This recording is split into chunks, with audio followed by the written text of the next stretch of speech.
friend, and welcome back to Living Simple and Well. There's a moment many women have, usually in the middle of a very ordinary day, where a quiet question shows up. It might be while you're wiping down the counter, scrolling on your phone, or even sitting in the school drop off line. You find yourself asking, is this enough, or am I meant for more? Not more in a flashy, hustle every minute kind of way, but more alignment, more contribution, more sense of self. At the same time, there's often another voice that follows quickly behind it, saying, shouldn't I just be grateful? And suddenly, wanting more starts to feel like something you need to justify. Today's conversation is for the woman living right in that tension right now. The woman who loves her home, her family, the rhythm of everyday life, and still feels a pull towards growth, income, creativity, or even independence. Not because she feels unfulfilled, but because she's evolving. And in this episode, we're really talking honestly about what it means to live in the in between homemaker and breadwinner, between nurturing and ambition, between contentment and desire. We're really going to unpack the identity piece, the guilt, the pressure, and also talk practically about how income, purpose, and home life can coexist in a way that actually feels good. This isn't about choosing one role over another. It's about building a life that supports you.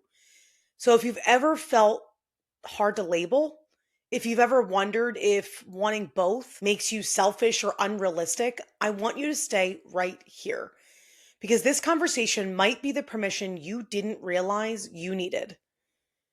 I am cold. I told you that I would say that in like every episode I record through the winter season, but like, damn, it is 19 degrees here today. We got snow this past weekend, and we were lucky enough to have a cozy weekend inside with minimal activities, especially since I was solo mom with my husband working. It was lots of rainbow loom bracelet making, my daughter's newest obsession, board games, and of course the at-home spa appointment where we lay with face masks and scroll on our devices. We truly do enjoy our time together when he works every other weekend. And then it sort of feels like whiplash jumping right back into the swing of things. But alas, that is life. We are in the thick of costume fittings for dance, and it's actually making me so excited for recitals in June. I danced for 10 years, starting around the same age as my daughter. So this is like very nostalgic for me. We're also trying Girl Scouts for the first time this week. She has a few friends from other activities in school in this troop, and she's interested in giving it a try. I was also a Girl Scout growing up, so cue the nostalgia again. But truly, I'm excited for her to build some core friendships here and really learn some great values like leadership and giving back to the community. It's something that athletics doesn't necessarily give you. I mean, you of course get like the teamwork and the camaraderie and great friendships from there too. But I feel like this feels different than playing softball, soccer, or doing dance or gymnastics, right? So I'm excited for her to give this a shot. My sweet husband was stuck in gridlock traffic this morning. So in an effort to maximize his time, he turned right around and chose to reschedule his morning labs and take the afternoon shift instead. So, like the amazing man he is, he promptly grabbed me my coffee from Starbucks and surprised my daughter with a cake pop for school drop off, something that he's not usually able to do in the morning. So she was positively thrilled. His work and school schedule is just insane. He finishes his program in September, and that honestly can't come soon enough. But right now, he only gets every other weekend like fully off. And the days he is working or in clinicals or training, he's out of the house for like 13 or 14 hours a day. So it's a lot on your girl, okay? I am also working with some of my favorite mom friends on the PTO at my daughter's school this week, and we have a winter dance that we planned all of the decor for. I am admittedly not the craftiest gal, but I had a fully labeled map of the venue, the school gym, and cafeteria, and outline of items needed, jobs assigned, and materials, okay? We all have our strengths. My bestie did get me to outline the banner and some cute penguin creatures that I will attempt to paint in the next few days. So if you attend this dance, don't look too close. I may just say my daughter made them. I am going to also help with some balloon clusters the day of, and of course have my thoughtfully curated plan on a clipboard probably the day of setup, maybe wear a fanny pack. I digress, but you know your girl, okay? I sometimes cannot with myself. So anyway, on to today's episode, which is why you are truly tuning in, right? I wanted to actually talk today about something that I have personally gone through over the last year, especially. I feel like there's this quiet identity struggle that so many women experience, especially in different seasons of motherhood.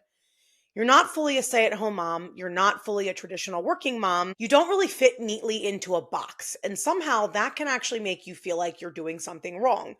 Society loves labels: homemaker, breadwinner, career woman. But real life is much messier and much more nuanced. You can absolutely love being at home and still want to make an income. You can be deeply devoted to your family and still crave purpose outside of them. You can enjoy slower days and still have ambition. None of those things cancel each other out. If anything, they coexist because you're a whole person, not just a role. This was a hard concept for me personally to grasp for a very long time.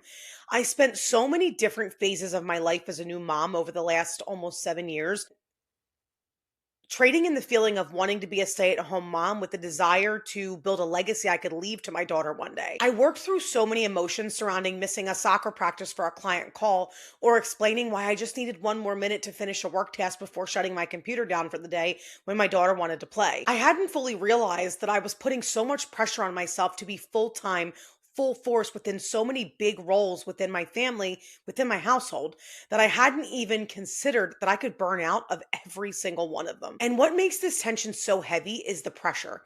If you stay home, you may feel guilty for not contributing enough. If you work, you may feel guilty for not being present enough. It can feel like no matter what you choose, you're failing somehow and failing someone. And then over time, the guilt starts to erode confidence. It makes you second guess yourself. It makes you wonder if you're asking for too much. But here's the truth that we don't say out loud enough: homemaking is valuable work, and wanting income does not mean you value your home any less. You're allowed to care deeply about both. So many of us were taught, directly or indirectly, that our worth is tied to productivity. How much we earn, how busy we look, how much we're doing. But I want to tell you today that your worth isn't measured in dollars or output. I believed that for a very long time. My success was directly tied to 10K months or 100K years in my business, when that simply wasn't true. You are valuable because you exist, friend, because you care, because you show up. And when you start to untangle your worth from your role, something really powerful happens. You stop trying to prove yourself. You start making choices that actually support your life. You're allowed to want ease and independence, support and autonomy, a soft life and financial confidence. These things are not opposites. In fact, I consider them partners. So let's talk practically for a moment. One of the biggest misconceptions about income is that it has to be all consuming to be legitimate, when really it doesn't. Income can be gentle, flexible, even seasonal. It can fit around school hours, nap times, energy levels. This might look like freelance or contract work, consulting or coaching, selling digital products, making affiliate income, even creative or service based work that doesn't require constant availability. The goal isn't to build something that drains you, it's to build something that truly supports you. And you don't need everything figured out before you begin. Clarity actually comes from action, not perfection. Now, I get this sounds like it doesn't apply to the 9 to 5ers, and I want to acknowledge that I chose to be an entrepreneur to have more time at home, to work remotely, and to control my own hours. But you can still find ways when in a 9 to 5 to bring some of your bigger dreams of balance to life. If you love your 9 to 5, if you feel like your 9 to 5 is draining you, this could be your opportunity to open up your mind and your heart to something bigger. This is where gentle structure really matters. Traditional time blocking often assumes uninterrupted time, which most women at home just don't have. 9 to 5ers have a set schedule where they know when they're working. So when you continue listening to this episode, I want you to think outside the box a bit about utilizing your time at home, or even dare yourself to dream bigger about finding a role that might be remote or hybrid if you truly feel called to that type of work, that type of flexibility here. So instead of rigid schedules, I want you to think in windows. Think in small pockets of focus time, clear start and stop points, boundaries that protect your energy. Even 1 or 2 consistent blocks a week can build momentum. Work should fit into your life, not ask you to reorganize your entire world around it. And it's okay if this looks different from season to season. Flexibility isn't failure, it's wisdom. One of the biggest things that holds women back is all or nothing thinking. If I can't do it perfectly, I shouldn't even bother starting. If I can't give it everything, it's not worth doing. But that mindset keeps so many women stuck. You don't need to monetize everything you love. You don't need to scale quickly. You don't need to burn your life down to build something meaningful. Slow progress is still progress. Gentle income still counts. You are allowed to build something at a pace that honors your life. I am saying all of this from a place of love to you as a work in progress with you. I spent years thinking about income versus impact. I spent a lot of time feeling like a failure if I didn't get a new client every single month or hit higher income than the month prior. If I wasn't seeing growth through data, I wasn't happy. When what I realized was I was never aligned with the work I was doing and therefore sought income goals as a measurement of success to simply feel something good. Last year, I made a decision to close my six-figure agency. Was that a risk? Absolutely. But do you know what it gave me? It gave me the freedom to choose my next steps in alignment. It gave me the ability to see that my feelings of failing weren't coming from losing a client or not making as much money as the month prior. They were coming from not feeling passionate about the work I was doing because I was simply burning the candle at both ends. I thought I wanted to be the breadwinner while also being a full-time mom to an active little girl who has activities 3 to 4 nights a week after school and almost every weekend, on the PTO, planning dances and attending holiday shops and book fairs, fostering relationships with a retired mom and friends who are stay-at-home moms as well. You see, I wanted it all, but felt like it was impossible to get there. It wasn't until I stepped back and realized my desire to be a more present mom required me to let go of some of the control to make the most money. My husband makes a great salary that we could live off of alone if we wished, but I also felt inadequate not contributing financially at all. Please don't get me wrong here. I want to contribute financially along with the contributions that I make daily to our home and family. I also know there will come a time when I am blessed to get pregnant again, where I can take a step back fully and likely bring in way less or if any income at all. What I want you to hear in all of this is not that I figured it out. It's that I finally stopped forcing myself to be someone I wasn't in that season. For a long time, I thought the discomfort meant I needed to try harder, make more money, push more, prove something. But what it actually meant was that something needed to change. I wasn't failing because my income fluctuated. I wasn't behind because my business wasn't growing the way that it had once had. I was misaligned. And once I allowed myself to name that, everything softened.